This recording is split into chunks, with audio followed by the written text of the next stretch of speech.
Assalamualaikum warahmatullahi wabarakatuh. Selamat pagi, salam sejahtera untuk kita semua. Ketemu lagi dengan saya.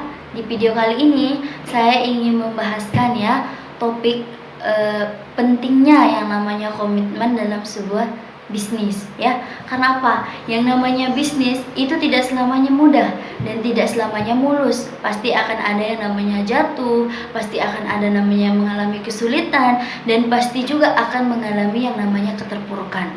Nah, jadinya apa sih komitmen itu? Komitmen itu adalah suatu hal yang masih kita pegang erat dikala kita masih yang namanya mengalami keterpurukan. Jadinya komitmen itu bukan di saat kita mengalami kemudahan, bukan. Kalau kita mengalami kemudahan itu belum apa-apa, itu masih pemula. Tapi kalau kita masih komitmen, padahal di saat itu kita udah mengalami keterpurukan, udah yang namanya jatuh di titik terendah, tapi kita masih punya komitmen untuk yang namanya bangkit lagi. Karena yang namanya bisnis, yang namanya pembisnis itu harus siap yang namanya menanggung resiko. Kenapa?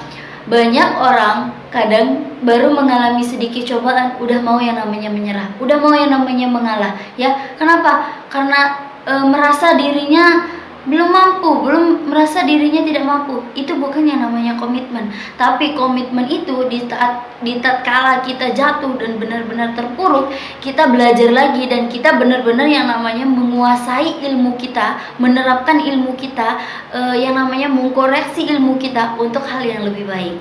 Jadi kalau kita berbicara komitmen itu adalah apa? Bukan datang dari orang lain, bukan datang dari saudara atau siapa, tapi itu memang benar-benar harus datang dari diri kita. Karena apa? Kebanyakan kita itu selalu menuntut motivasi dari orang lain. Tapi padahal sebenarnya kalau kita berbicara motivasi terbagus itu ada dari diri kita sendiri. Kenapa?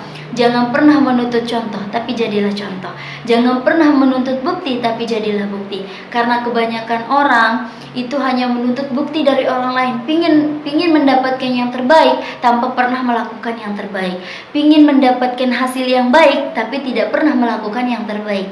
Jadinya saran saya, lakukan yang terbaik dulu. Karena apa? Padi yang kamu tanam, padi pula yang akan kamu petik. Manis yang ditanam, manis juga yang akan dipetik Baik yang kita tanam, baik juga yang akan kita petik. Jadinya lakukan yang terbaik. Untuk masalah hasil, itu penentu yang kuasa. Tapi tugasnya kita melakukan yang terbaik. Jangan pernah yang namanya putus asa. Next video berikutnya, jangan lupa like, subscribe, dan bagikan guys. Biar apa? Biar banyak yang mendengar. Jangan lihat orangnya, tapi lihat apa yang dia sampaikan. Mungkin saya juga belum terlalu bagus, mungkin lagi belajar pemula tapi kita ambil ilmunya. Karena apa? Di ilmu itu kalau kita terapkan dengan baik, pasti akan menjadi baik juga Sekali lagi terima kasih untuk waktunya. Ketemu lagi di video selanjutnya bersama saya. Salam sejahtera untuk kita semua. Selamat siang. Assalamualaikum warahmatullahi wabarakatuh.